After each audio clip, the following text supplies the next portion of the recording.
the Lord of Ord, the Fortean Digital Shaman. And today we got another episode of Shamanism 101 with HALIEL, MAGI, and other guests. And guess a little bit of note business. You finished your book? Good for you, buddy. First thing is that Linda Eastberg should be interviewing me. She wants to, at least Wednesday, about my experiences with Sasquatch. And also, hopefully Tuesday, we'll be doing a show with Mike Patterson, Ontario Sasquatch, I believe it is. If I got that wrong, my apologies. Anyways, should be interesting. I got that out of the way. So we got some guests in the house here. We got a few. Get Kara back in here. What's going on, HALIEL, MAGI? It's going great. We just got done actually doing a small deep dive in some theologies, things alike. So we're coming in a little hot. Excited for sure. Do you know Ren? Should I let her in? You'd have to ask Kara. You guys, do you know Ren? Ren is the same Ren from the Discord, so she should be good to come in. She's safe. Okay, we'll have her in there. Okay. Welcome once again, Nicole 0069, Kara once again, Ren, Lilith Rose. So yeah, bro, what are we going to talk about? I would like to talk about a few things, but about shamanism in particular, about the tree, the cosmic tree, the zones, the underworld, the middle world. Yeah, the pole, the whole, because we've very different ideas from different parts of the world. But I don't know where to begin. Maybe I'll let you lead the way. You're the shaman, bro. Well, so first, I would like to say again, thank you for having me. Really appreciate at least being able to get a platform to get this information out, so people aren't just kind of like shooting in the dark, hoping to catch something.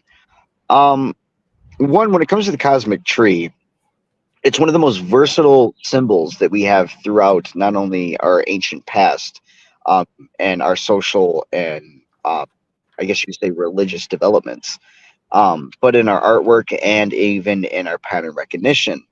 And it's not just for us, though. It's literally for our entire reality. Shamanism, as you know, has no specific tie to any specific theology, religion, so on and so forth. It is a lifestyle. It is a craft, most definitely. And its roots are in that of animism, at least for that application, if you were to say the belief part. Everything is connected. Everything's alive. Can I interject? Can I ask you a question?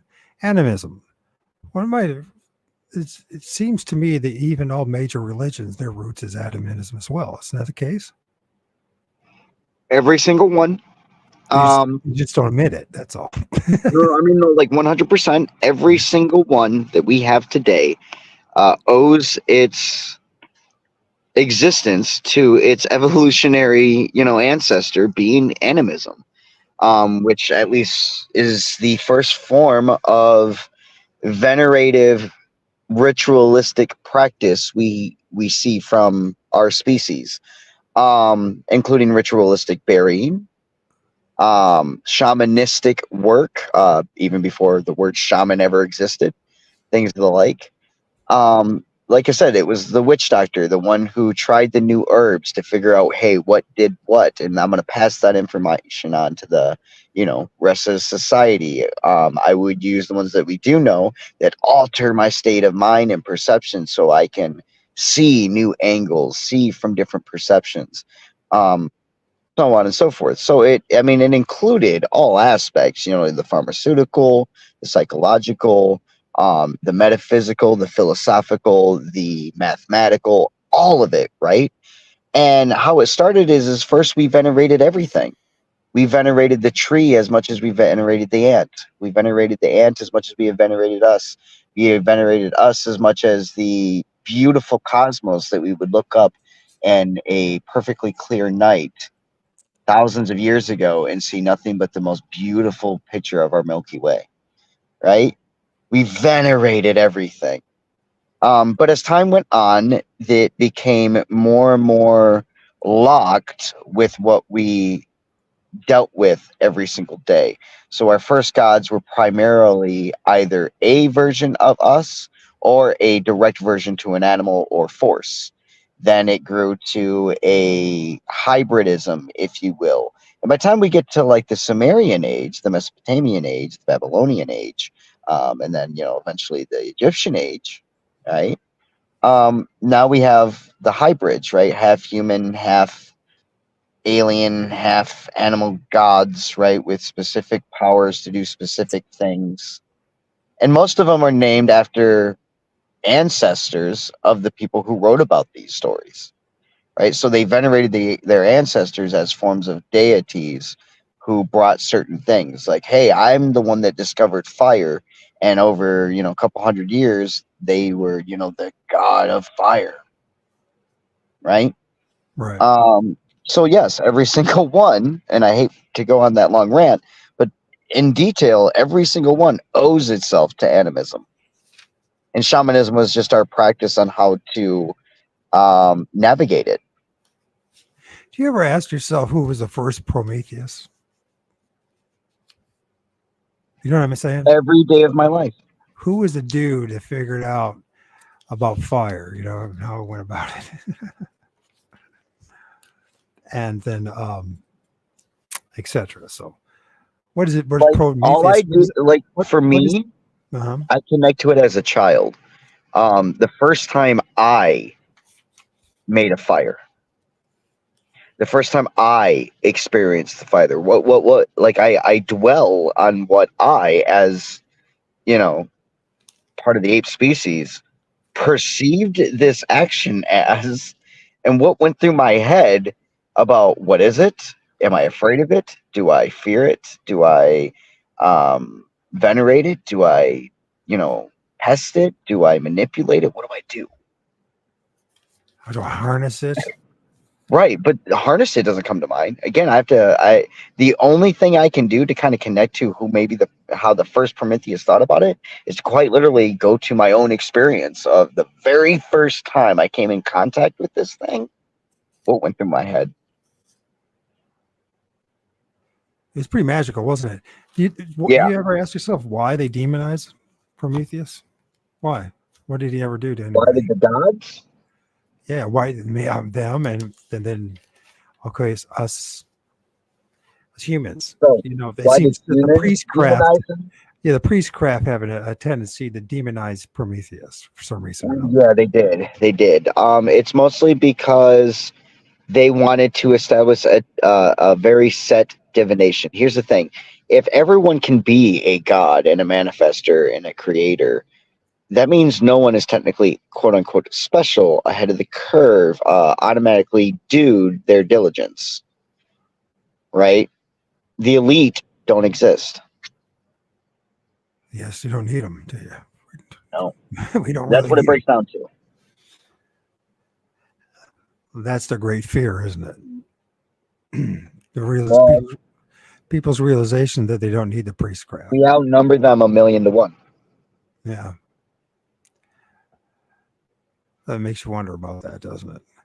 So back to the sorry for sidetracking you. Where were we at before I sidetracked you about Prometheus? I find him a fascinating character, and I just find him just when you look at like people in the Abrahamic faith and how they've been brainwashed into hating the Prometheus. I don't understand it. Well, it's because he embodies the light bearer.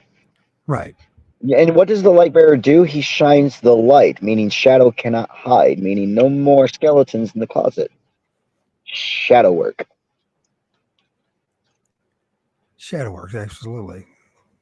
It's like, I don't know. I just can't, for now, I'm going through the phase of just the shocking realization that the Bible is a book of, in my personal opinion, black magic. full of darkness. Well, Everything about it. it's got a lot of it in it. It's got fire magic. It's got invocation. It's got sigil. It's got it all. A lot of hiding in plain sight. The Bible, technically, is a grimoire. Yeah, it sure is. No, it's literally a collection of grimoires. So Damerge, what do you think about that in connection with Yahweh? And I Are was we thinking, talking the demiurge as in the flooding system, or are we talking the demiurge as in Zoroastrianism? I do need that clarification. either or, you go with it. I mean, demiurge scientifically, I don't like addressing it because it just doesn't. It couldn't have existed. Right. Unless you're thinking astrologically and you include it as the quote unquote Oort cloud. However, with Zoroastrianism, depending on the variant you utilize, it is the embodiment of anti. So you have a hydrogen molecule, it is the anti-hydrogen molecule. Okay. Its very embodiment was a distortion, like its creation was considered blasphemous according to the Zoroastrian. It was considered blasphemous to the other 12, we'll call them archons, right, of existence. Okay. When Sophia, or Ashra, if you will, created a sub-universe without the interaction of another. And so the child, supposedly the universe of this, or part of universe, takes form as, I guess you could say, the Satan, if you will, of all of reality. It simply is. If reality is positive, it is negative. That's the best way to describe it. There's a lot of places you can go with this one. I'm trying to think of where I want to go with it. How about you just carry on with what we were starting with at first, remember? Before I derailed this. I mean, you didn't really derail it because I can demonstrate how all of this is connected to animism. Especially with the light bearer, right? The discovery of fire, bending of elements, all this jazz. You would look at it and be like, well, what does that have to do with like just being in awe of everything, in which everything is quote unquote magic, energy, so on and so forth.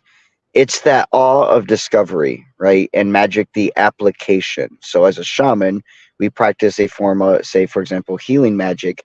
We can use sound waves to do it. We can do herbs. We can do words of veneration unto another. We can do physical things, right? So on and so forth, via like exercises together.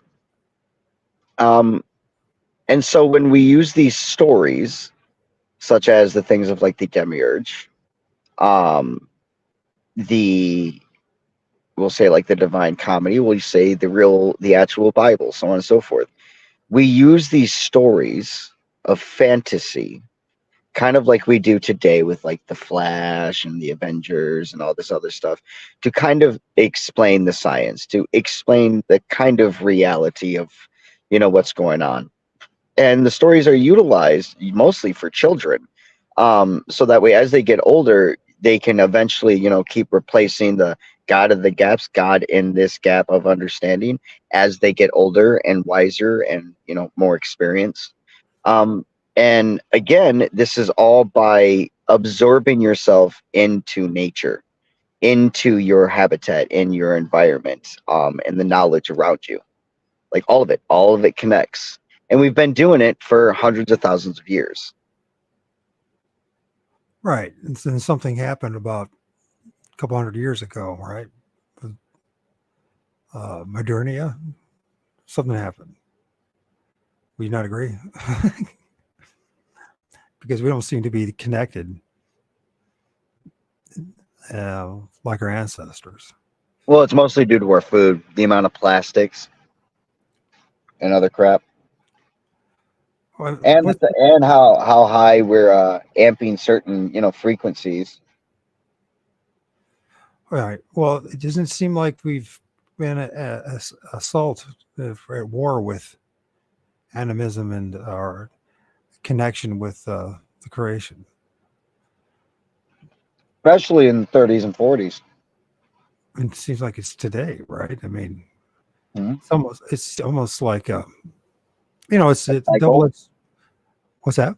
It's almost like a cycle too, because it happens in perfect 20, 35, 33. It's 21, 33, 57, 72, 96. And those are the intervals of weeks, months, years, and decades, for repetitive like recycling and so on and so forth for societies. So like when they go to war, when they go in war, when a pandemic is utilized, because again we've been using biological warfare for like again thousands of years. Absolutely.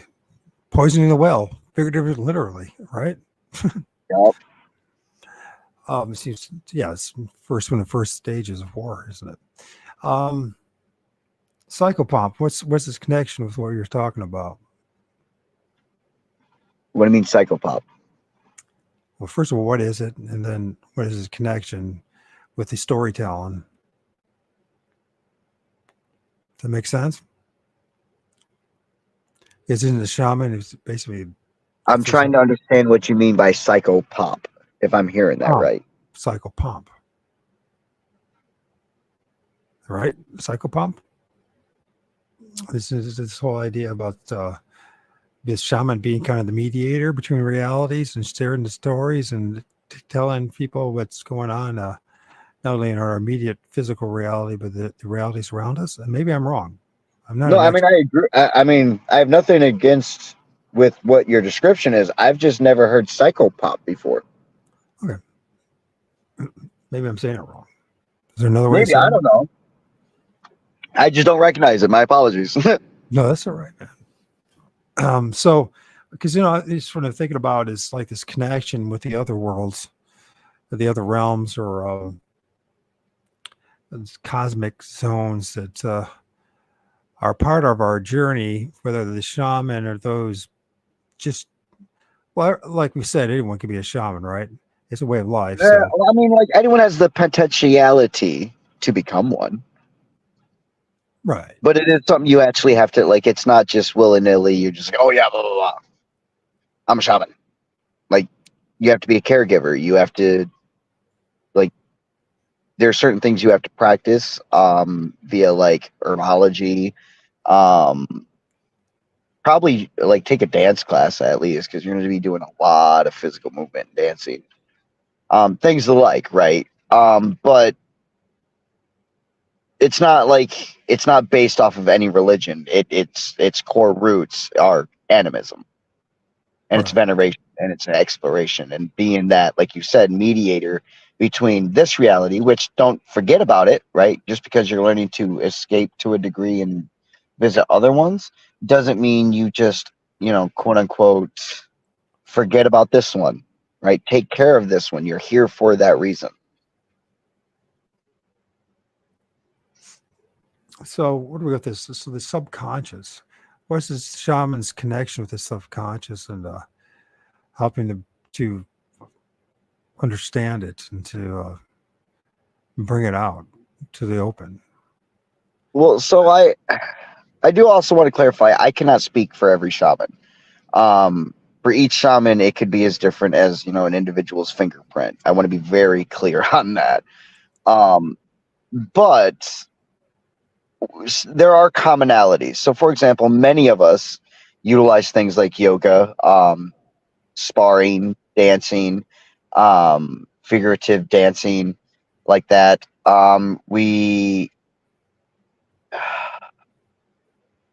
We like to kind of really hone in, both sober and elevated, how our brains work in accordance to our physicality, to become hyper aware of both our physical body as well as the body outside. That makes sense. For some reason, I'm thinking of is it the whirling derbyshires? Is that what they call is that what they're called in the Middle East? There, the Muslims, that one sect. You know what I'm talking about? The ones that spin around and spin around and spin around. I'm trying to think of what you're thinking. I just can't remember their name. Like I know who you're thinking about. But think of it more of. All right. So have you ever seen like Central or Southern African um, tribal dances? Sorry about that. That was my neighbor upstairs who wants me to take the whirling dervishes. That's a dervish. That's what it is. Thank you, Aaron. You probably know what I'm talking about. I knew I wasn't saying it right. I was hoping someone was going to correct me on that one. But yeah, No, this is a very fascinating shamanic group that actually comes out of Mohammedanism. And they spin around and spin around and spin around and get to this kind of high. And then they get these, that's a way of getting a high, connecting with the ethereal realm. And usage of inertia to throw off your oxygen and blood flow to the brain. Right. Which is interesting. It's the Sophie sect. Thank you, Aaron. And so which just goes again, that this whole connection with shamanism, animism, and the religions, they're not very far from each other, although they try to separate. Of course, the religion is a terrible thing for us because it's oppressive and it keeps us from having that potential that people want to control things, and so allowing us to have that opportunity to be connected more fully with the creation. So, you heard about like guardian powers and like our spirit teachers. What's the connection with all that? So, all right. So I'm going to do the theistic expression first, then the scientifical, if that's okay. Sure. So, yeah, we have these different levels of different entities that kind of take on different personifications to teach us, if you will, certain patterns, certain behaviors, thought processes, things like they're guides. Some can be more aggressive than others. Others are almost, you kind of have to constantly chase them to kind of get what you want.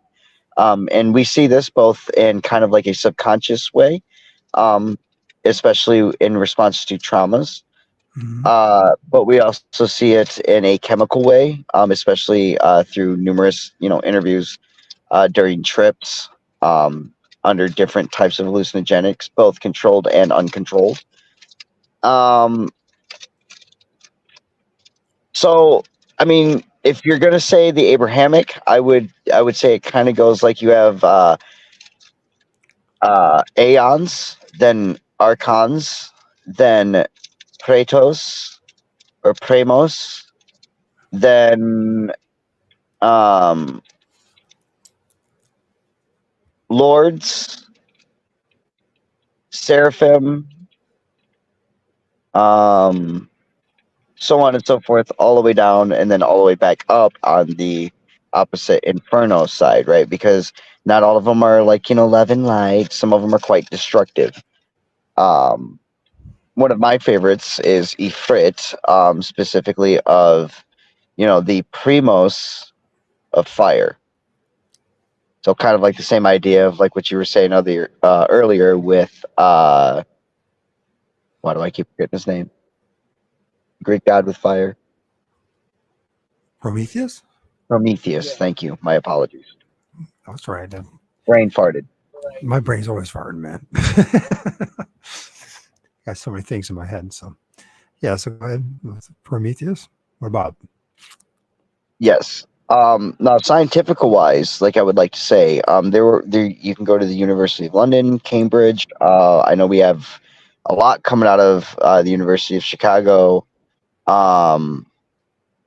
Just so on and so forth. We have a lot of sleep studies, both sober and under influence, both cocktails, singulars, so on and so forth. And when studying the brain, we see an actual shift, right? We see, for some reason, a download, if you will, of information and memory storage of the synapses in ways that we would only see, like in the expressions of, deep concentration. However, it's also firing certain ways that the rest of the body is just in complete, absolute rest mode. So it's the phenomena of it is well documented.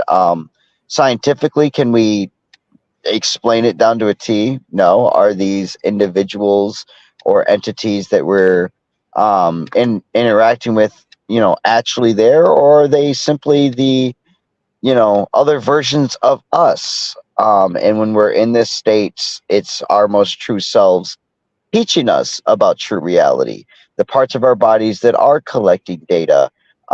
We just don't, in our normal, application of day, perceive it. Which So seems even as as an atheist, that's what gets me thinking every day. so. How do you juggle this? Between the materialistic side and then the spiritual side, the left-right hemisphere, the brain. How do you balance that out? Because it seems to me that at times they're at war with each other. Oh, they're always at war, but it's more so you can choose. I mean, obviously through meditative practices, breathing techniques, creating ritualistic habits, if you will, to get you in a specific mindset that causes you to do so. For example, right? All right. So you know how you can do you can point with your thumb up and point with your thumb down. Okay. Okay. We'll do that with both hands, but opposite to each other, Right. and then flip them back and forth. That causes you to use both sides of your brain, and then try to communicate while you're doing so. You're going to find that it becomes extremely difficult all of a sudden. But by practicing this little technique, your physical body is teaching your neurological body how to use both the logic and the emotional side of the brain alongside linguistics, which gives you the ability to quite literally multitask. Which is something I struggle with terribly. Mm-hmm. So I'm trying to do right And now. again, by doing this, and then tapping back into nature, paying attention to the mathematics, the geometry, the frequencies, like learning all this stuff. It's the same with, for example, if you want to levitate an object, get a frequency generator, find, look up real quick the frequency that, the specific material that it's made out of resonates at, and then you just find its correspondence, you turn the fucker up and watch, boom, it'll levitate. Say that again? So, like, for example, you could take anywhere from a 20-pound, iron dumbbell to a brass, we'll say, cooking pot, or a aluminum can, things of the like. And simply by knowing what frequency they synchronize and resonate to, you simply find its, farthest correspondence, which will give it its most reverb, right? Its rejection force. And all of a sudden, boom, you turn that sucker on and you can levitate any object you wish, so long as you know the right corresponding frequency. Okay. Is that something that you think that like the Tibetan monks know? Oh, absolutely. They just don't know it in the same way that I explained it. So they understand it as a concept. They definitely utilize it, but it's kind of like the idea of the cell phone, right? You understand its concept. You can utilize it just fine, but that doesn't technically make you, an electronic engineer. It's so interesting. The more you get into this, you tie the things together with physics, uh, ele- uh, electric engineering, I guess would be part of it as well, or I hope I'm not too all over the place. I'm just trying to use mundane expressions to kind of convey this knowledge. Right, but they all tie in, don't they? That's what I'm finding. They all tie in.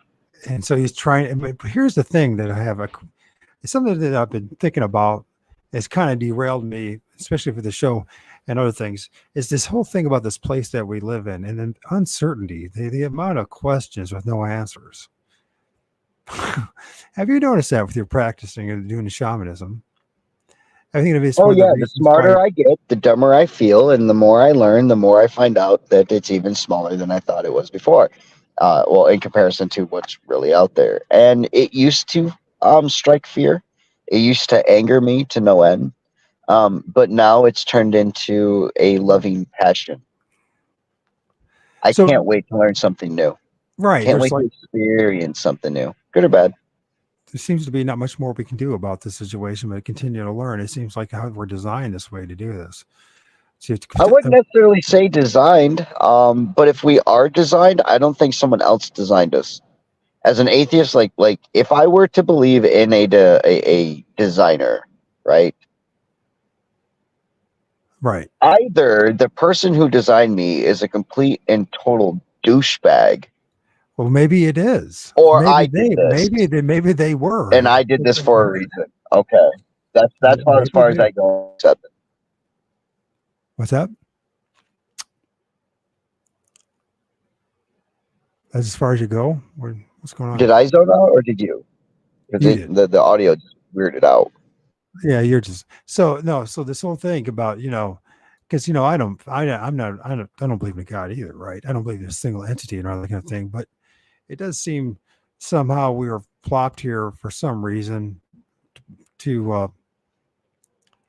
I don't know. There's many different theories out there, from producing loosh to For that are me, here. it truly for me, it's just we're here to experience and we're here to collect data. So then there's the dark side of all things that we don't like to talk about, was the suffering, right? Well, I It's, mean, we call it I dark mean, because we don't like it. right. I mean, it's dark because we don't want to talk about it, but at the same token, when you think about this creation and you go back to the shamanism, all that, and it's but there's to help people with trauma, right? To deal with childhood trauma, lifetime trauma. It seems to be trauma is a big issue in all this, right? So I'm Yeah. not trying to be negative or anything like that. I'm just trying to No, I'm because so glad you brought that up because as a this is shaman, what right, we're trauma is a big thing that we work with, right? And at least my goal as a shaman is not to get you to get over your trauma, but for you to embrace it, accept it, and utilize it. And what I mean by that is you to get you to a point to where it no longer harms you to address it. And by addressing it, you can learn from it. And by learning from it, you can, in the future, refuse to allow it to remanifest. Roger. Yeah. You see what Aaron has here? Aaron says, it is said Elohim, specifically El Elyon, which I don't know about all that stuff, but wanted humankind. Yeah, And I can address that if you'd like. yeah, so his incarnation destroyed by the flood, and it seems to me that a big part of this trauma that So, we're getting at is this cataclysmic event that happened in the past. It still haunts well, us. multiple events. Right. So the flood as a whole not didn't happen, but um, the flood as in a repetitive situation that occurred, especially at the end of the last dryas, when our sea level rose and everything else. Yeah, it happened. And it was generational and it worked like clockwork. Our ancestors wrote it all down in their astrology and things of the like. Specifically, El Elyon in that reference, yes, it's quite literally like we see in Genesis. Once humanity became aware, so they were no longer really cattle, right? They weren't the chimp or dog you could train to do minuscule tasks and communicate to a certain degree. No, they learned quote unquote right from wrong. They realized they were naked in the middle of a garden. They It's realized symbolic. that their master was letting them, boink it out in front of everyone while everyone else was clothed. Why is that? These people look just like me. Why again, it's the idea of the elite controlling the masses. And once the masses get out of control, well, we all know how that story goes. All right. Well, maybe. Well, got mixed feelings about that one, but the thing is too about the in the garden, right, and running around naked and all that kind of stuff. And I mean, how much of this is like symbolic or a memory of what happened? A So bit of both. in this cataclysm events, okay, I can agree with you that this place wasn't literally flooded, but if there's a pole shift, right, that pole shift could create massive flooding No, in no, because certain we're areas. going through one right now. A pole shift usually takes about 100 years to fully shift. So does it change certain things? Yeah, weather patterns to a degree. Well, this then comes in with the, Eventually, over that, span, we'll see, it's changed in increments of like every 5 to 10 years. So pay close attention to your farmer's almanac, everybody. But it doesn't, it's not like a lot of spiritual, new age spiritualists try to say, oh, it's going to shift and like it's going to happen within, 1, 3, 9, or 7 days of darkness. And then there's going to be earthquakes and cataclysms. No, no, no, no, no, well, what not about the that. whole thing about the meteor hitting this place, and then that's what's caused it all? No. Well, I mean, our Potentially. it flips. It's kind of like when you have pendulums and all that other stuff, right? It's the same with our electromagnetic field. It's in space, so it flips all the time, kind of like an electron, like as above, so below, kind of Right. deal. Well, It's just at the micro scale, it's super fucking fast, and the macro scale, it's super slow. okay. So so basically, my point in bringing this up is there seems to be something collectively, a traumatic event happened to us over and over again to the point Yep, we that, ingrained it literally into our passing out of every single story across the planet. Yeah. let's see here, the LM are a good bit deaf than us. Floods were 100% obvious. I believe is. I'm sorry. Obviously, and the poles don't always flip. It's just right. Do you understand what they're saying there in a fraction of a second? Yeah, it's literally what I just described. So this cataclysmic event, there's a theory out there that said that when it happened extremely fast. We're not talking. There was a cataclysm event, not all of them, but one in particular that happened extremely fast within There seconds, was the volcano hours. one, I think, that was at the 23,000 mark. I think 23 or 27,000 mark. There's a volcano issue, same size as Mount St. Helens. And you might ask yourself, what does this have anything to do with shamanism? Now, if we go back to this whole thing about the underworld, middle world, and Because upper the world, shamans were so well in tune with this shit that why do you think they were the ones that survived? Because they were in tune with nature to the point that they could tell it was going to happen before it happened. and so they headed to the hills, to the high ground, right? Type of Mm-hmm. thing. So, and I Or just, built giant underground cities.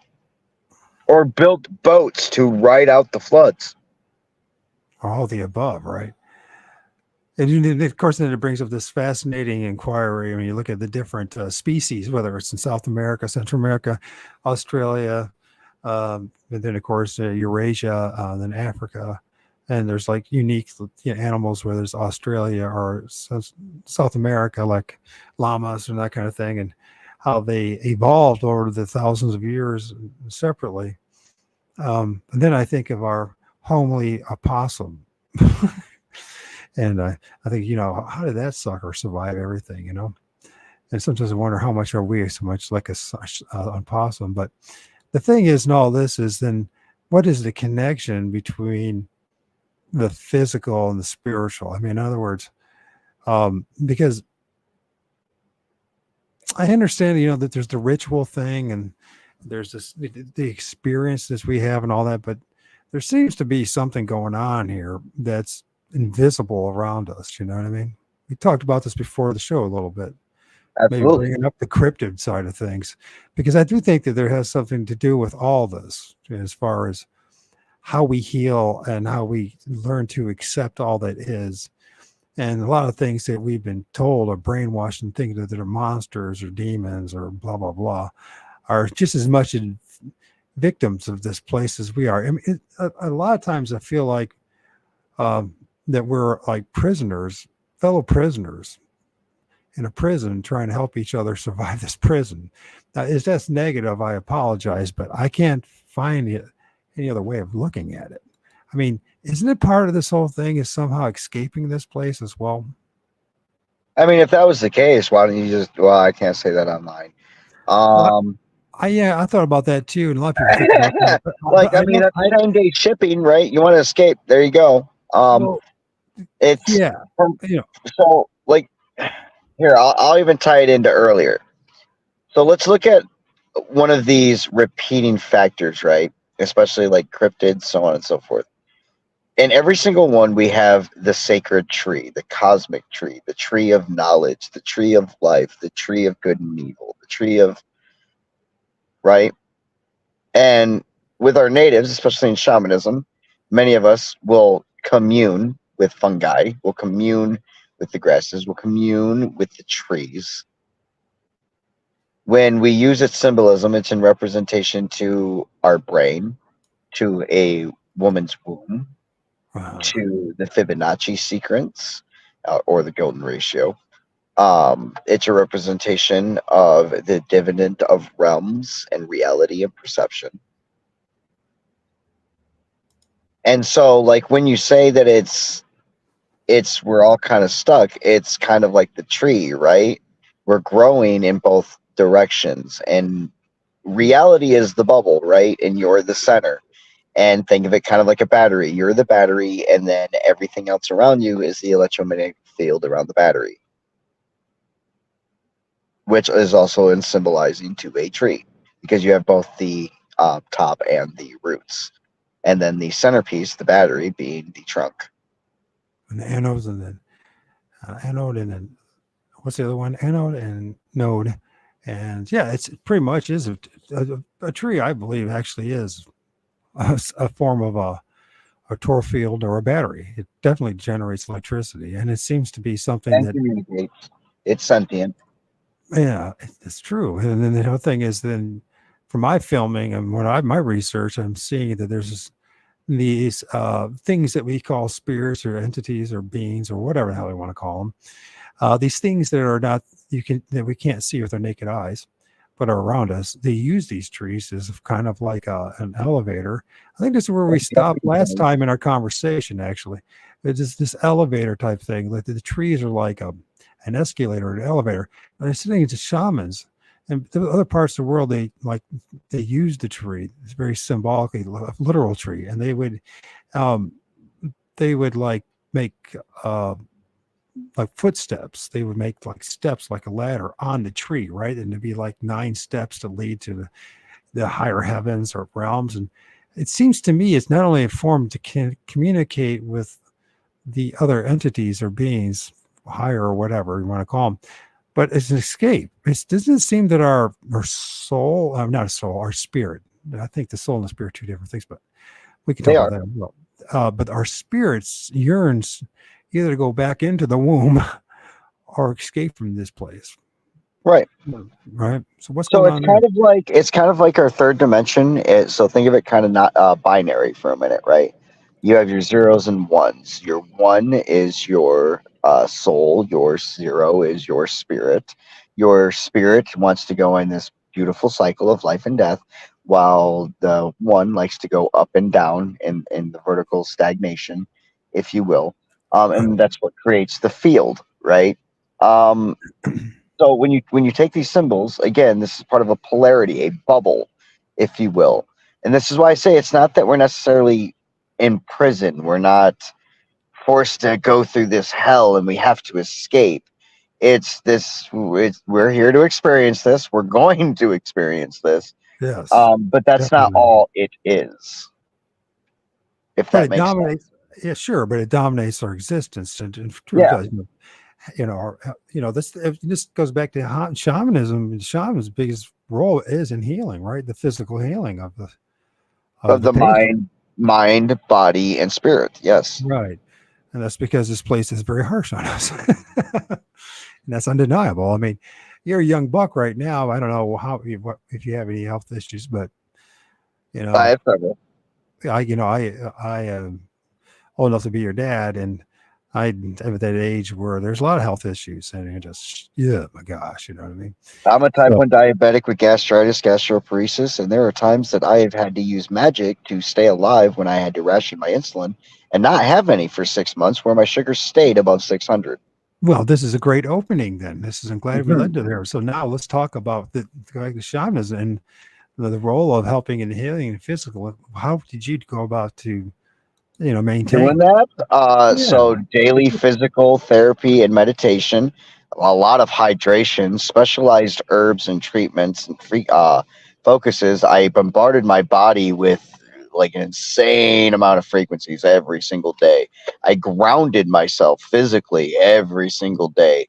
I solar absorbed every single day. Like I had to push my body to the ultimate limit of absorption, and then the meditation of rearranging all those different forms of energy into what I needed it to do inside my body to force my body to literally drain all the excess sugars and other issues out of my system at a very quick rate, like literally every couple hours.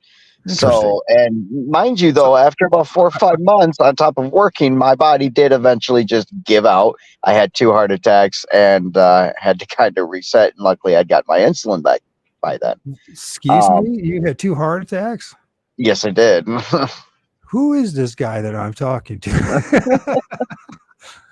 This is fascinating. So I've died several I mean, times, you're a young man. buck. So You're only 20. Wait, you're 32, 33. 32 going on 33. You had 2 heart attacks along with all these extreme. So this is like Yep. this is some, I have to use magic and shamanism, quote unquote, every single day of my life just to stay alive. So for me, magic is quite literally an everyday practice. It's not, oh, I'm coming online to go, hey, look at me, I'm a witch. Like for years, most people, even people who were extremely close to me, had no idea I was a practitioner. We, especially people like me, we like being alone. right. I, I'm a loner, that's for sure. I enjoy my isolation. I think it's a I gift, only but started doing this and coming out about it because I saw people using a Hollywood variant to hurt people, and I wasn't about that crap. So I stepped up. well, I do appreciate you doing this because you have better skills of communicating than I do. So I do appreciate that. And then we do need to have So I people appreciate you. vocal about this. So this, are you willing to go in more detail about the magic and shamanism and the practices that you did to heal yourself? Because I think this is probably for most people, whether they, I don't know if they're interested or not, but I know I would feel that we should be, right. I mean, this is, these are the skills and techniques that not only That help can us save your life. Yeah. to So survive this life. It's tough. It's a bitch yeah. for most So of us. for example, as a type 1 Pardon diabetic, my language. regulating my sugars, right? So utilizing THC, keeping up on my lion's mane, doing things like brain games, lectures, um, drawing out and doing the mathematics and the geometry helps maintain logical control. Right. Meditating and practicing the breathing techniques allows you to control the amount of oxygen you are flowing through your blood. Um, so you have to break it down to anatomy. You have to know the amount of blood that you have, how much you're pumping through, what your I can test to know how much milligrams of sugar per gram of blood is in my system. By doing that, I can then mathematically go, okay, if my breath or my lungs take in, so much volume of air. Air consists of, carbon dioxide, oxygen, hydrogen, things like nitrogen. You break down that numerically, right? This is where the science part of shamanism kicks in. You can manipulate how your body is going to operate and process, right? Kind of like a baseline comparison would be like your car, right? Knowing, maybe I should put in, high octane gas this time instead of low octane. Maybe I should change the oil a bit. Maybe I should, change the filter, so on and so forth. It's the same thing. And so every single day, this is what I would practice. I would write my numbers down. I would figure out, the type of breathing I would have to do throughout the day, to the point where, at some points you have to literally I wouldn't say ration, but you keep count of every breath to the best of your ability throughout your day. The amount of ounces of water that you're drinking, carbs, what type of vitamins you're taking in, um, the level of the electromagnetic field around you, so you can use the receivers to be able to tell how high the electromagnetic field is in your area, so on and so forth. So by taking all of these factors into account, running the math, and then creating a set of habits, you can regulate your body even against something that is quote unquote killing it. Now, that doesn't mean you're going to be 100% effective. A lot of it is placebo and mental. You have to be able to convince your body that it is and can and will do this.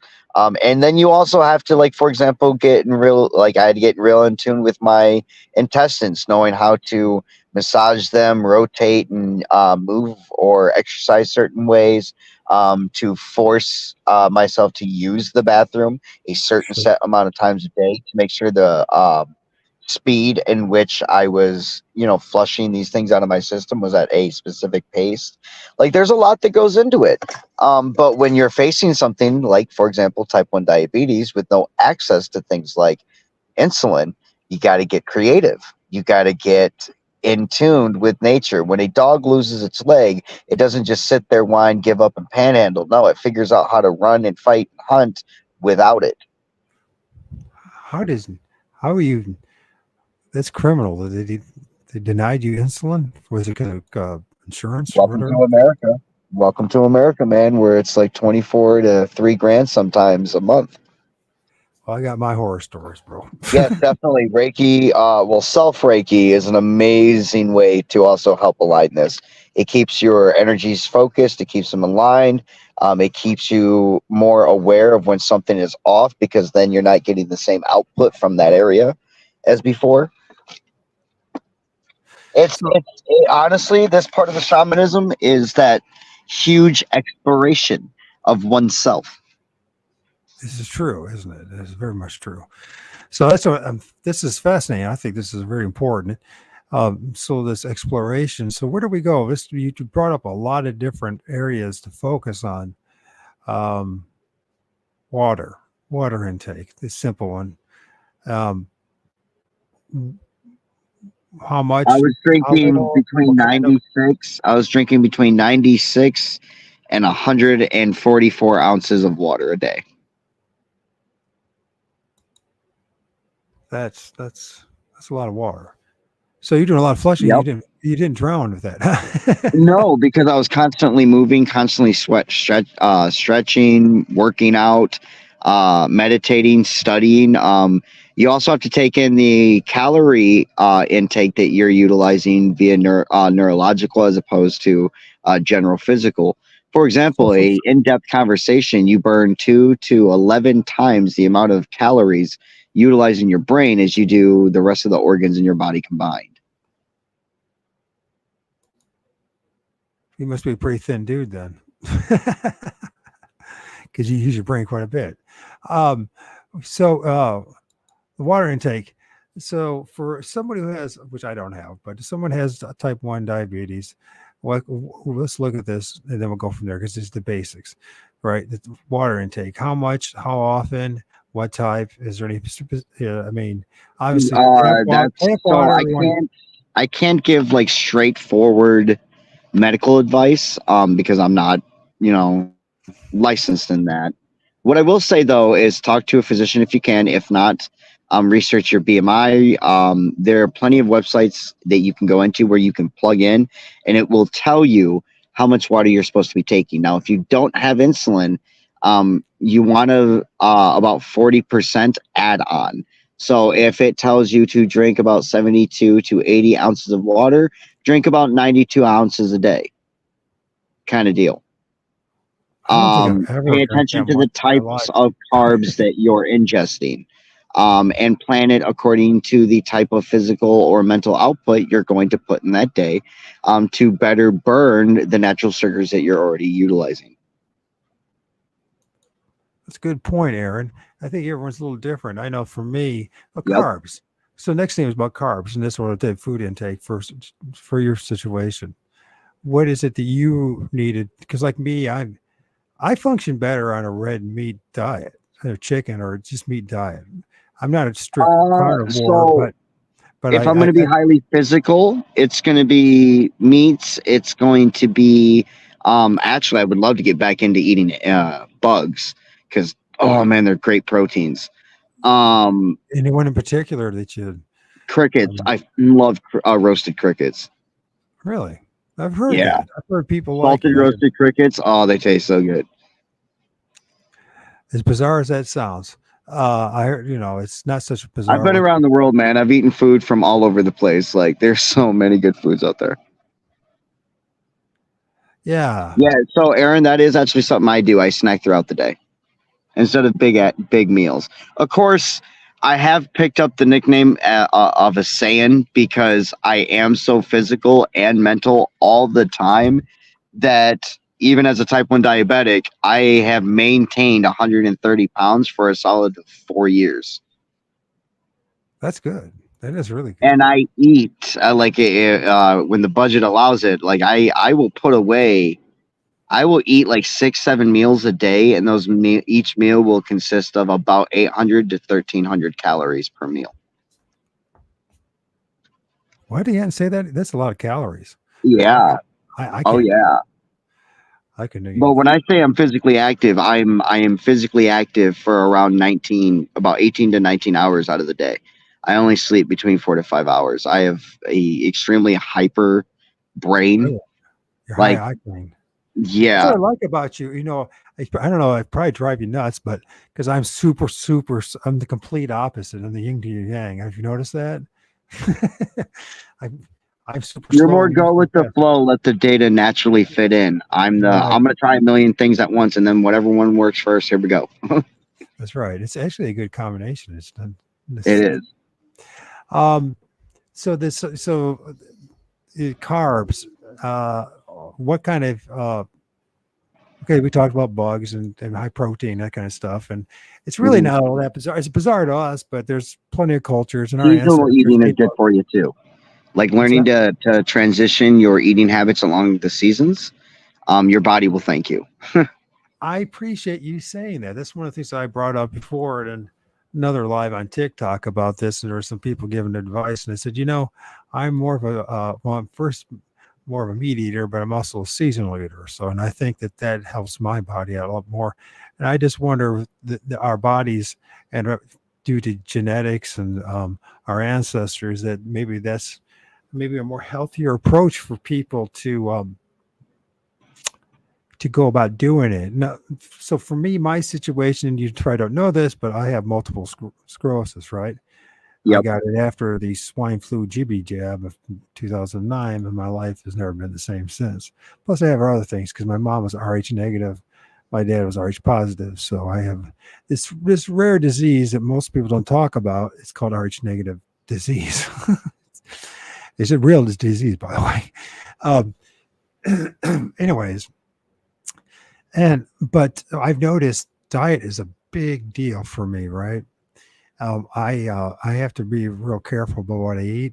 Although there's times I fall off the wagon, but for the most part, if I stay on a more stricter, like high protein diet, that my symptoms like neuropathy and like walking gait, basically, I have relapsing, remitting MS, and if it didn't manage my diet to the best of my ability, I would probably be in a nursing home right now, but I'm not.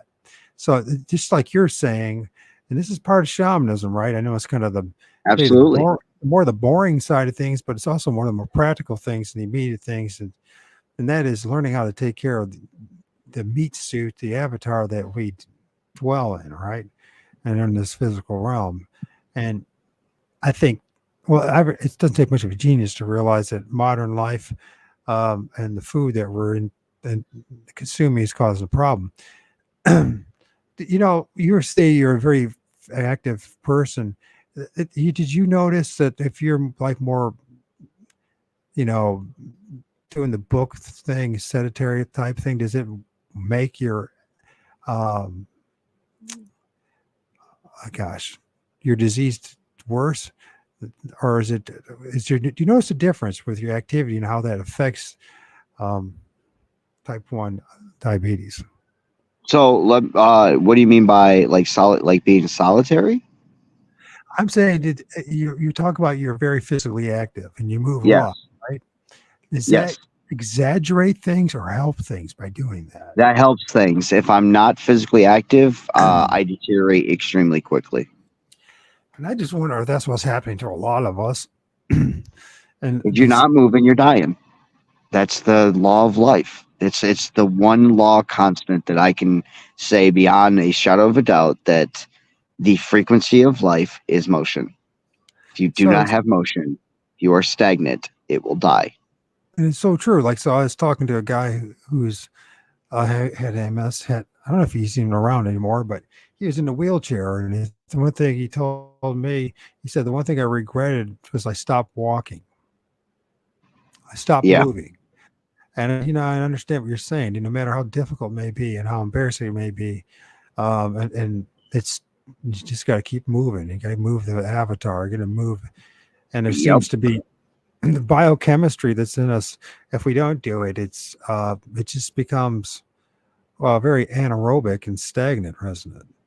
So this affects us in our, then, if whether we want to call it spiritual. You're a spiritual man, right? You don't believe in God, but you're a spiritual man, right? Absolutely. Yes, you would consider yourself that, at least. So, because which I have no problem. I mean, quite frankly, from my observation, the things that the spirit realm has more in play with our day-to-day life than any imaginary God, except that the imaginary God causes us to be enslaved in a deeper delusion or illusion. But so the God, the spirits, and I don't call them gods because they're not gods, but whether ancestral or regional, or, when you're doing your shamanic work and figuring out how to do what you needed to do to maintain, did you notice any kind of downloads, any kind of like interaction? All the time. I do it. I literally get them every day. So the question inevitably is going to be, because you got the scientific kind of scholastic kind of approach. It's honestly gotten to the point, to be honest, and several people have witnessed me do it. It's gotten to the point to half the time I don't even have to research stuff. I just have to get a couple keywords about a situation, and I kind of plug in, then boom, I have the info. Now it's not like perfect, but like I've gotten to that point where I'm starting to just kind of plug in. I don't have to necessarily read a book to know the book. Did you do any kind of interaction, communication with the spirit realm that helped you to have that download? And if so, what did you do? I do it every day, literally every day for at least an hour a day. So what do you do? I am never not connected. Is it okay? Is it all right for me to ask what you do? I mean, I don't want to cross the line. No, absolutely. Most of my time spent in a mentee. I mean, especially as someone like, I've been called a Metatron, I've been called a Thoth, I've been called Magi, so on and so forth. It's because that's where I spend most of my time. Knowledge, discovery, mastery of arts. It's what I feel my calling is. So that's where I spend most of my time, especially as when I was a child and I went through a lot of the horrific things that I did. It was my safe space.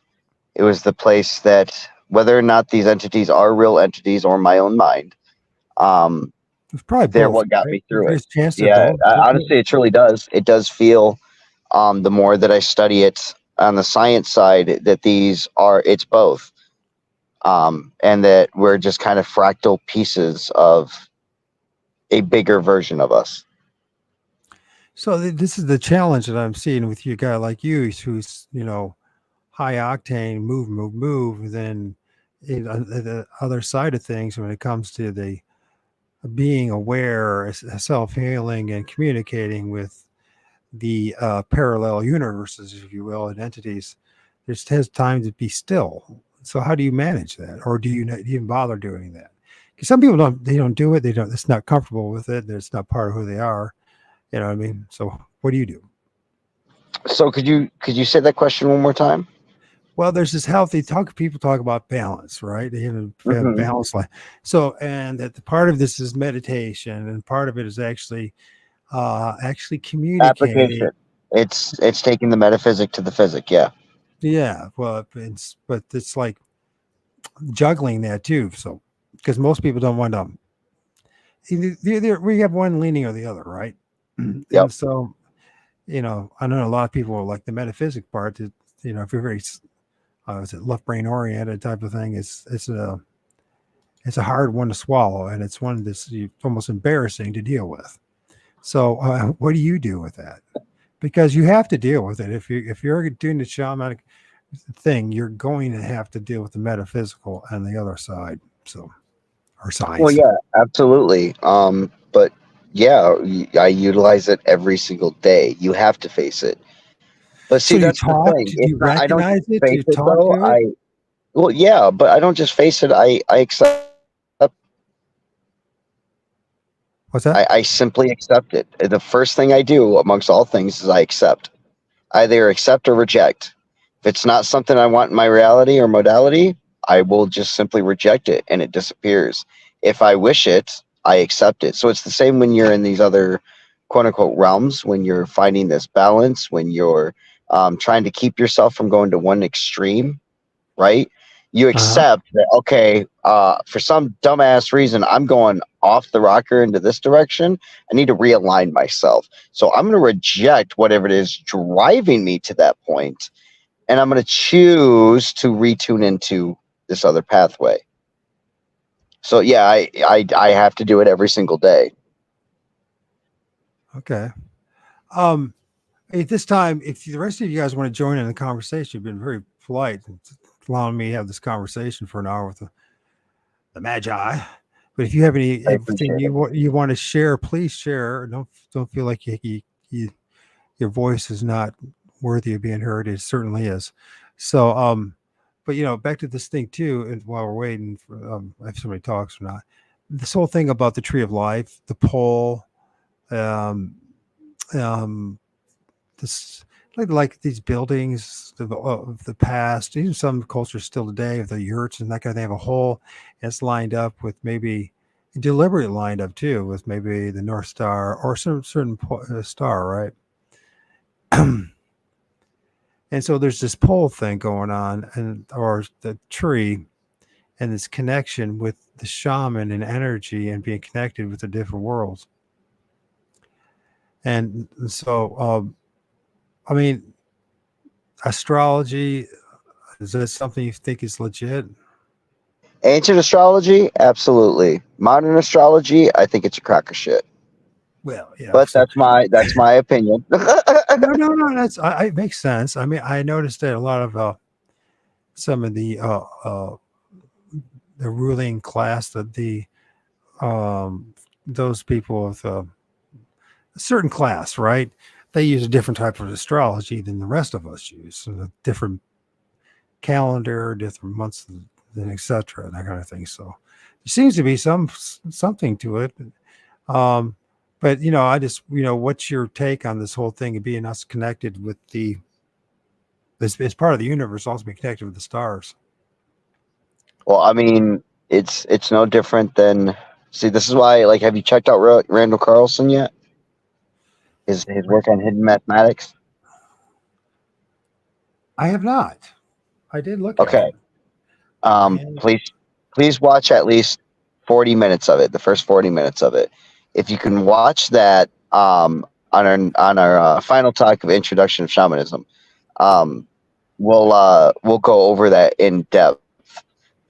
I absolutely think that we're connected to a degree, but I want to be careful on how I talk about it, and would like at least an hour to actually go over it, because I don't want the modern Hollywood to come out, if you will. I want it to be 100% factual, something that anyone can demonstrate, with their own equipment at home, and things the like. Like, I don't want it to turn into a starseed thing, if that makes sense. I know this guy. Is this the guy you're talking about right here? Yep. I Yep. know Yep. him. Yep. I haven't listened to him in years, but I know who you're talking about now. Yeah, he's an amazing physicist. I love his work. He's got one hell of a mind, doesn't he? Yeah, he does. I would Him, not be able to Stephen keep up with that. Jarvis, like just So, this so we got so shamanism is one of the biggest things is healing, dealing with trauma, the trauma physically and well, that's part of the psychically. job. That's part of the job. Just as much as you're doing outside, you need to be doing inside, like with yourself, including Right. the experimentation and everything else. So when you say inside yourself, are you some of these dudes that maybe does more like positive affirmation, or do you do what do you do inside? I mean, Well, or I are we mean, just not talking everything about needs to be positive. If, for example, the person I'm helping needs a serious kick in the ass for reality, I'll give it to them. right? Absolutely, some tough love isn't hurt, but I'm just talking about Sometimes you. I'm talking about you. I'm the same way. It depends, right? If it's something Mhm. that I do need nurture in, I will most likely reach out to those who I know how to nurture me in a positive way. If it's something that I know that I need to check my shit on because I'm being an asshole and ignorant and going down a path that I know I shouldn't, I'm gonna surround myself with people who are gonna check me, who are gonna make sure I'm doing, what I'm supposed to be doing, and keep me honest. That's my big thing. Like, I don't mind doing the dark shit. Like, I don't mind being baneful. I don't mind doing any of that. Like, I tell people all the time. I accept that I'm just as much as the villain as I am the hero. The only difference is I don't hide it on either side. I am who I say I am. I do what I say and I say what I do, or mean what I say and say what I mean. Um, Right. and when you have that level of realism with yourself, you can have that level of realism outside yourself. Okay. So, what would be some like top 5 recommendations for us to do in order to prepare ourselves to become our own personal shaman? Uh, One, learn the different forms of meditation. Um, Educate yourself on anything you can. But if you want to be specific to, say, an herbalist, right, someone who works well with herbs, plants, etc., focus on that. If you're more on frequency healing, focus on sound and technology. If find your niche. So, Um, what herbs would help as far as to for the other to get started, regardless, lion's mane. lion's Start mane? with lion's mane. I've heard that before. What's so special about lion's mane? That mixed with microdosing psilocybin, and you're literally giving your brain everything it needs to create new pathways and retain them.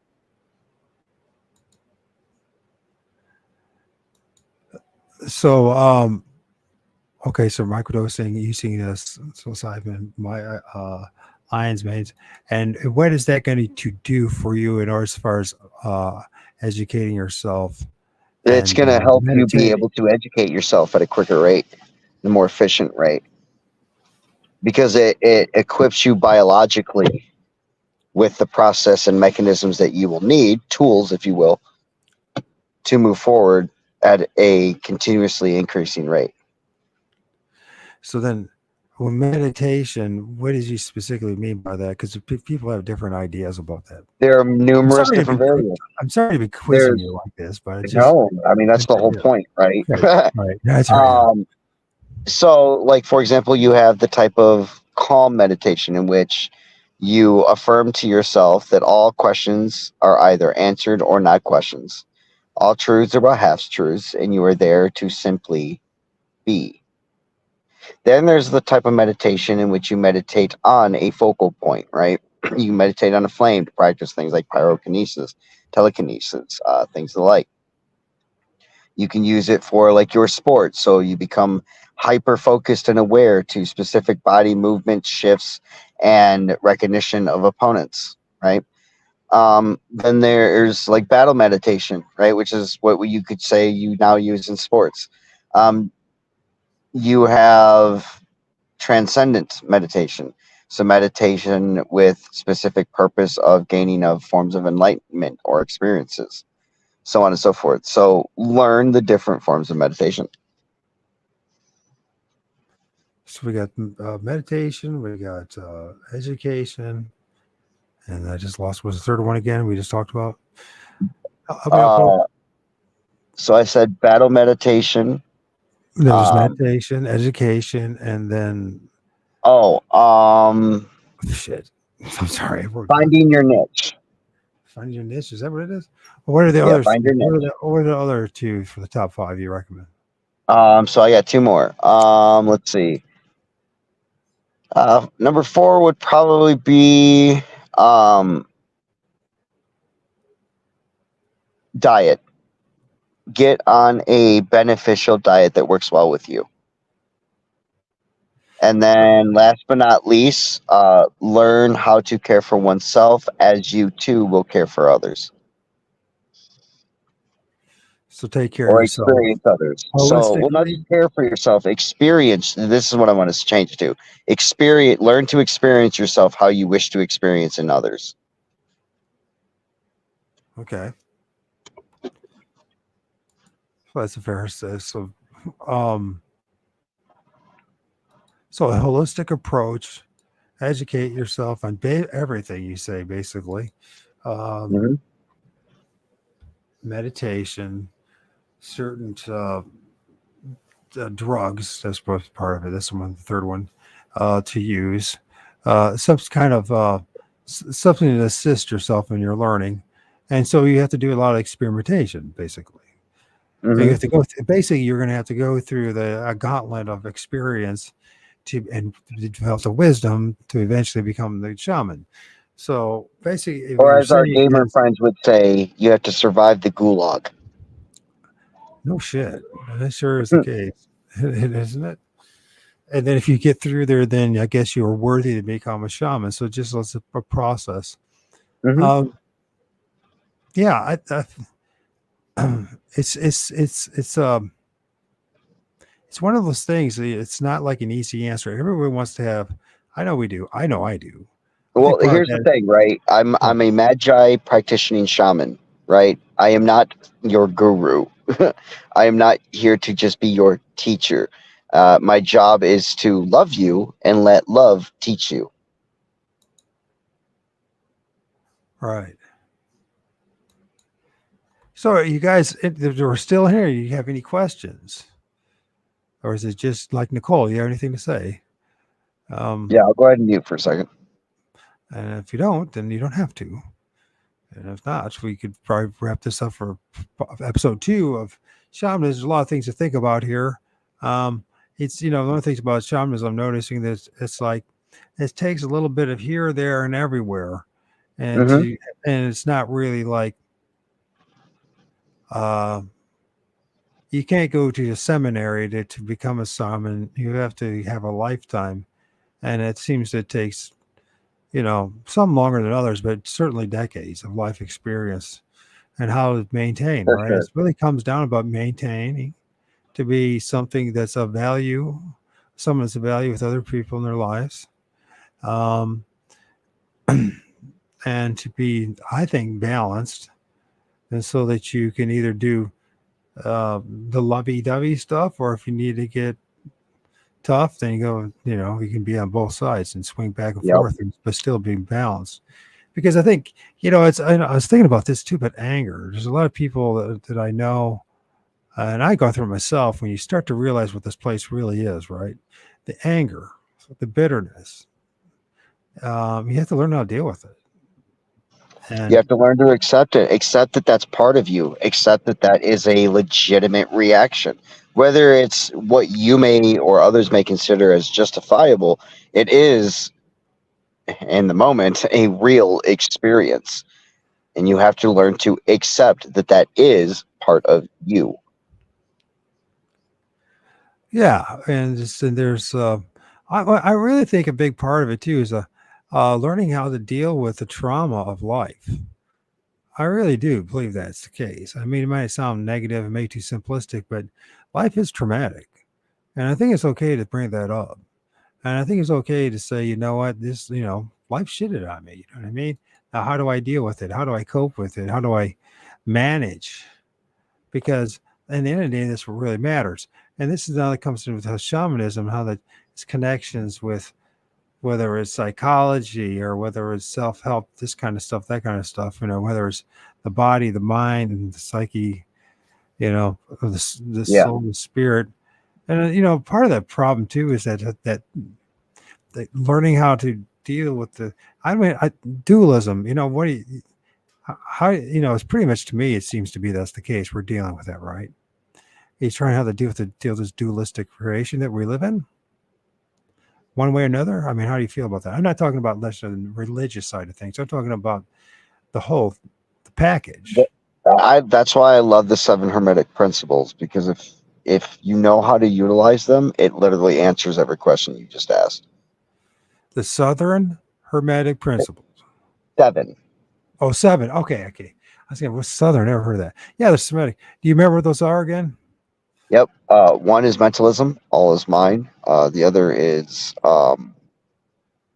let's see, trying to do this in the original order. So mentalism, law of correspondence, law of gender, law of frequency, law of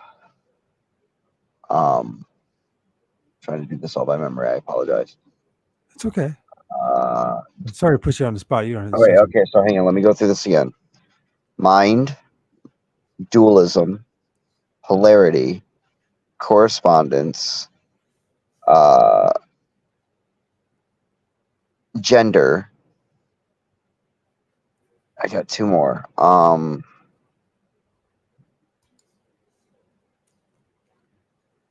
already covered vibration, right? You brought it up earlier. Could you pull it up for me real quick, I feel horrible for not having this by heart. I apologize.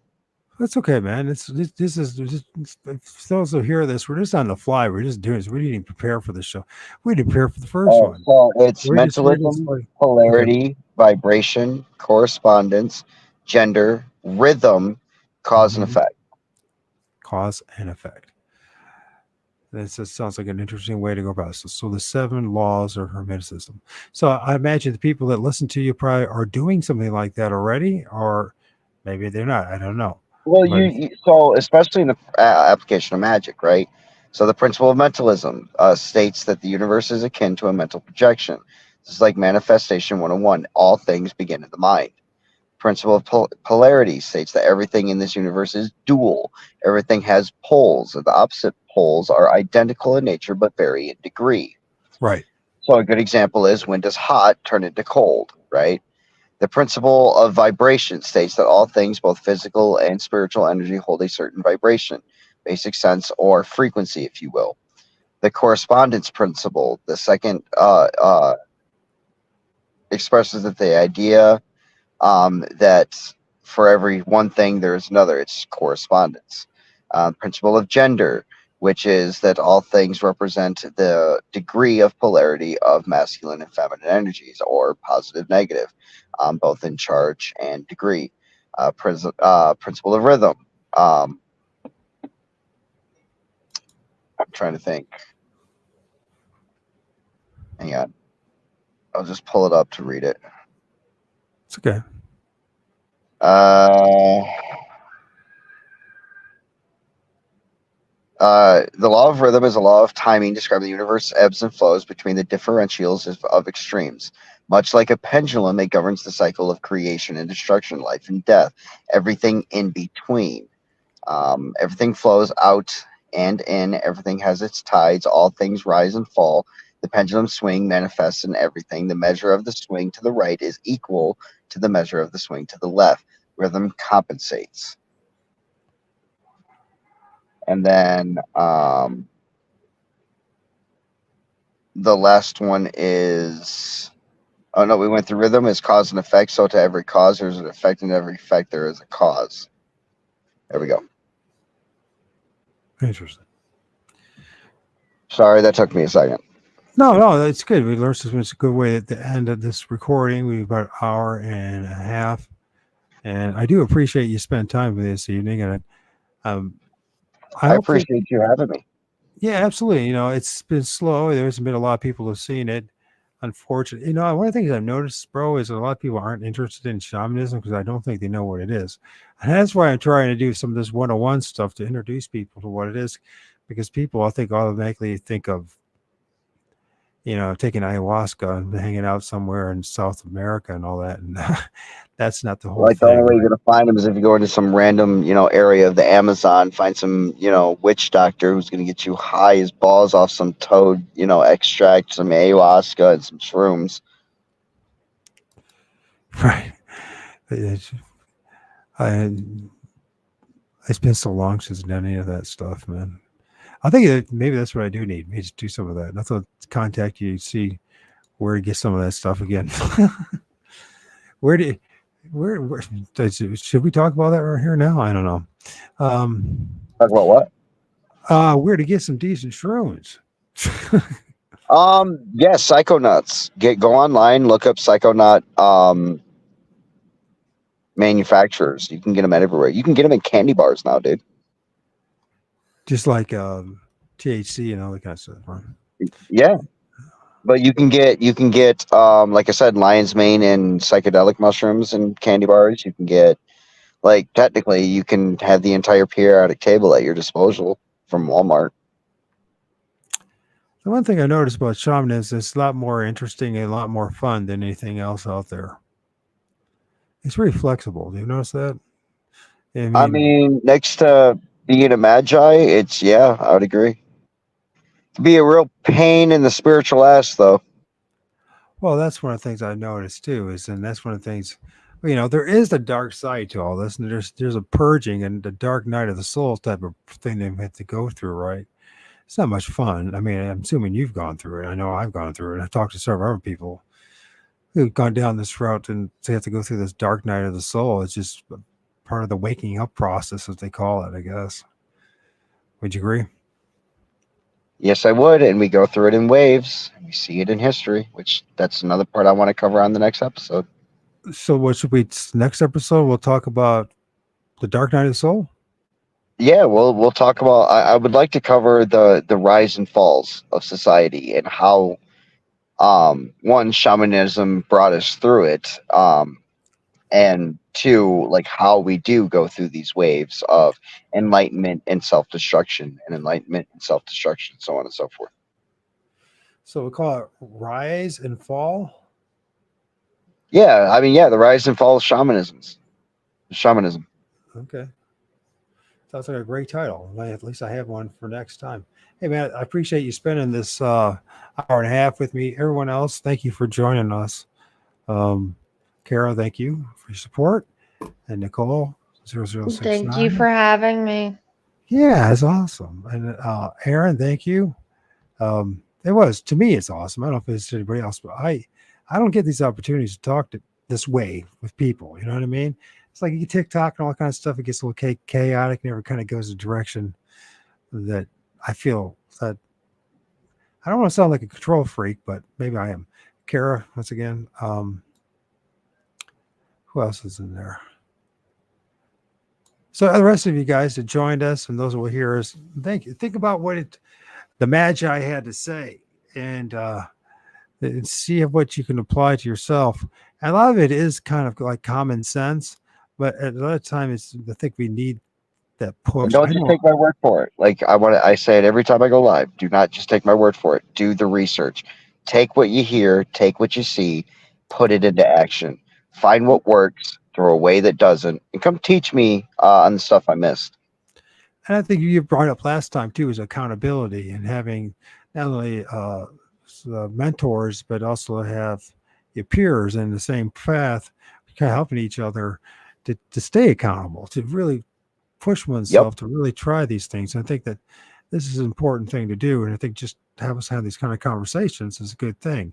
And I mean, I'm sure there's people out there I'm sure you could meet, but I notice, I don't know, it gets a little chaotic at times, especially in social media. So they have these kind of a little more, and I'd love to have people to join us that you know and I know in the conversation. So it's not just me kind of. We need to get Roller up in here one of these days.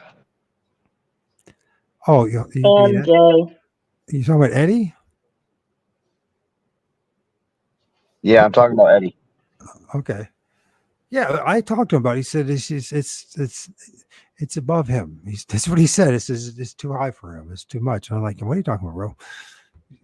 So Because he's still deconstructing. He's in the very early stages. right, I think he's that internal war and war with Christianity, which I think it's a good thing. It's a double-edged sword. You know what I mean? If you focus too much on how You'll get lost in it if you're not careful. I know, man. That's why I was like, that's why I know it's something that it's offensive to a lot of people what I did, but the best thing I ever did in my I guess if the magic, the spiritual practice I ever did was burning that damn Bible. I'm sorry. For my sacred trees and turned it to ashes, mixed it with tobacco, and let go of it. And said, I don't I need it. use mine as THC wraps for Yeah, like I there was just about to say I use mine as rolling papers. it is pretty good for road papers, isn't it? It's just perfect, right? But almost.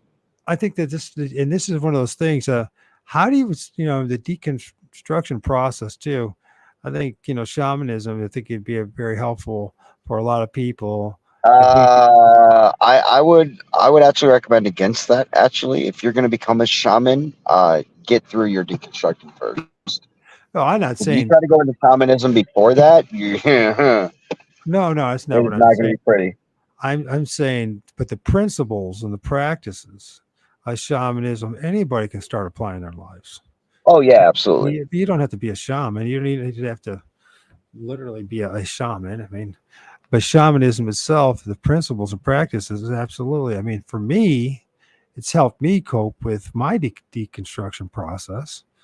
You know what I mean? I'm not perfect at it, and I'm trying to be a shaman, a magician. But at the same token, by allowing myself to let go of all of this stuff, to heal and move on, accept the whole package. Yeah. So I was hoodwinked like everyone else. Oh well. And there's a lot of things in this world that just ain't fair, and there's a lot of deception and cruelty in this world, and so you need to embrace it. When I say accept it, I'm not saying you necessarily have to be part of it, but you do need to accept Accepted the as a reality. reality. Yeah, so you can navigate properly in your reality. You can say, okay, this is I should not expect any different, right? You know what I mean? Expectation is the big thing, a huge thing. Cause and effect. Yeah, cause and effect. And so, but if you got more reasonable expectations, you know, you be more balanced when you go through the turmoils and the ups and downs of life, the waves of life, because it's inevitable, right? And I don't want to sound too preachy about this stuff. I just wanted to just bring that up because I think that's shamanism is this the whole idea of it. I mean, just reading a book or two about shamanism, just trying a little bit in your life, it does make a difference if you allow it. You don't have to be a fanatic. That's what things happens when you're in a religion or this mentality. It's all or nothing type of thing, right? And that's not what I'm finding when it comes to my journey with it. It's not all or nothing. If you want to go further with it, you can, but it's not necessary. You know what I mean? You're not going to go to hell. You're not going to be damned if you don't go all the way, if somebody says so. Anyways, you got any closing marks, bro? No, that pretty much covers it for me on this one. Attitude of gratitude. Yeah, there you go, Aaron. Okay, folks, thank you very much. I'll end this with some music. And I like that song. I sure do I wish I recorded the whole song from Wizard. Is it Wizard Tattoo or Taboo, whatever it is? I like that song. So we'll play that again. And the rest of you guys have a great weekend. You as well, man. Good luck in the new job, or better yet, conquer that new job. And you know what I mean, bro? Absolutely. Take it by the balls. And the rest of you guys, everyone, take care. You as well. Thank you. Thank you for having me.